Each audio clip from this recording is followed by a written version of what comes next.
Current under rated Indian cricketers அப்படின்னு சொல்லும்போது நிச்சயமாக கேஎல் ராகுலோட நினைவு வரும், அக்ஷர் பட்டேலோட நினைவு வரும், எஸ்பெஷலி இந்த light of the recent performances. But ஒரு நபர் கடந்த ஒரு 5-6 வருஷமாக தூள் கிளப்பிட்டுருக்காரு. அவர் பேர் ஸ்ரேயஸ் சந்தோஷ் ஐயர். ஏன் தூள் கிளப்புறாரு?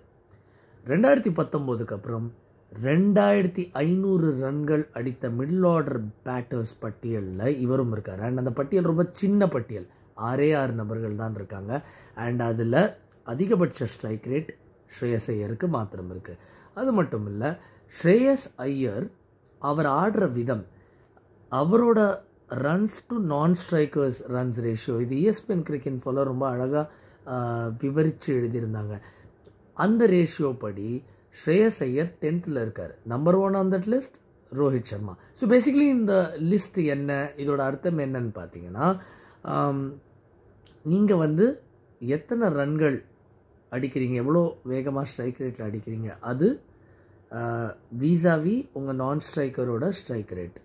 ஸோ அந்த கம்பேரிசன் படி பார்க்கும்போது எப்போதுமே Rohit Sharma and Shreyas Iyer have been scoring faster அவங்களோட பேட்டிங் பார்ட்னரோட. ஸோ இது என்ன பண்ணுது, இதில் என்ன பெரிய விஷயம் அப்படின்னு நீங்கள் கேட்டிங்கன்னா, ரோஹித் சர்மா உதாரணத்துக்கு இவ்வளோ வேகமாக ஆடுவது என்ன பண்ணுதுன்னு நீங்கள் சுப்மன் கில்லை கேட்கணும். சுப்மன் கில்லை இன்னும் பொறுமையாக அவர் செட்டில் ஆகுவதற்கு ஏதுவாக இருக்குது, அதுக்கு அலோவ் பண்ணுது, டைம் கொடுக்குது. அண்ட் அதுதான் இங்கே ஸ்ரேயஸ் ஐயரும் செஞ்சுக்கிட்டு இருக்காரு தொடர்ந்து. அண்ட் அது ஒரு பெரிய கான்ட்ரிபியூஷன், சாதாரண விஷயம் இல்லை. ஏன்னா ஸ்ரேயஸ் ஐயர் மிடில் ஓவர்ஸில் ஆடுறாரு, பவர் பிளேயோட பெனிஃபிட்டும் அவர் கிடையாது. இந்த ICC சாம்பியன்ஸ் ட்ரோஃபி 2025 எடுத்துப்போமே, அவர் ஒரு முறை கூட வரும்போது நேரடியாக பேஸ் பவுலிங்கை சந்திக்கலை, ஸ்பின்க்கு எதிராக தான் அவர் ஸ்டார்ட் பண்ண வேண்டிய கட்டாயம் இருந்தது. And it's not easy.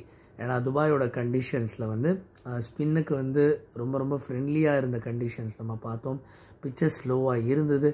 And எப்போதுமே அந்த மாதிரி பிச்சஸில் ஸ்டார்ட் பண்ணுவது ஈஸி இல்லை. பட் அங்கே கூட பார்த்தீங்கன்னா பாகிஸ்தானுக்கு எதிரான போட்டியில் அவரும் விராட் கோலியும் ஒரு பார்ட்னர்ஷிப் செஞ்சாங்க. அண்ட் இவரும் ஒரு ஹாஃப் செஞ்சுரி 56 அடித்தார். அங்கேயும் எங்கே ரன் ரேட்டை ஃபோர்ஸ் பண்ணுமோ அங்கே இவர் எடுத்துக்கிட்டார் அந்த ஓனர்ஸ், விராட் கோலியை பொறுமையாக ஆட விட்டார். அதே மாதிரி 30 for 3 இருந்தாங்க நியூசிலாண்டுக்கு எதிராக. அங்கே ஸ்ரேயஸ் ஐயர் அவரோட கரியர் ஸ்லோவஸ்ட் ஹாஃப் செஞ்சுரி அடித்தார். இது ஏன் சிக்னிஃபிகண்ட்னு பார்த்தீங்கன்னா, அவர் யூஸ்வலி ரொம்ப வேகமாக ஆடக்கூடிய ஒரு ஆட்டக்காரர். அவர் வேறொரு கியர் போட்டு ஒரு 2 கியர் டவுன் பண்ணி 90s ஆடுற ODIs மாதிரி இருக்கிற கண்டிஷன்ஸில் 90s பேட்ஸ்மேன்ஷிப்பை காமிச்சார். அகெயின் அவரோட வேர்சிட்டாலிட்டிக்கு ஒரு சான்று. அதனால தான் அவர் ஒரு சகலகலாவலம்னு சொல்லலாம் மிடில் ஆர்டரில். ஸ்ரேயஸ் ஐயருக்கு இன்னொரு கிரெடிட் இருக்குது. இதெல்லாம் செய்யும்போது ரன்ஸும் தவறாமல் அடிக்கிறாரு.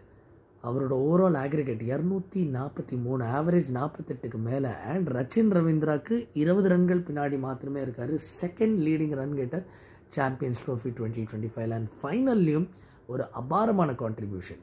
செல்ஃப்லெஸ்ஸாக ஆடுறாரு ஒவ்வொரு இன்னிங்ஸும். அண்ட் டீமுக்காக ஆடுறாரு, அடாப்டபிலிட்டி இருக்குது.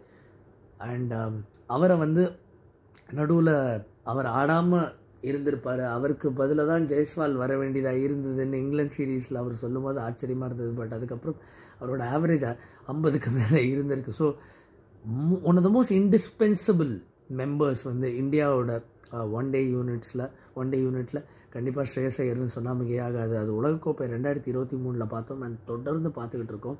அவரோட கான்ஃபிடென்ஸோட மற்றும் ஒரு நீட்சி பார்த்திங்கன்னா, அவர் IPL எப்படி லீட் பண்ணுறாருங்கிறத நம்ம பார்த்துருக்கோம். ஒரு ட்ரோஃபி வின்னிங் கேப்டன். அண்ட் இன்எஃபபிள் அப்படிங்கிற வார்த்தையை அவர் ஒரு 2 முறை பயன்படுத்தியிருக்காரு.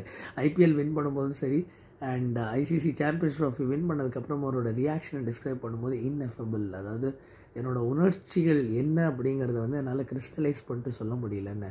இதெல்லாம் GRE ப்ரிப்பேர் பண்ணுற பசங்க பேசுகிற வார்த்தை.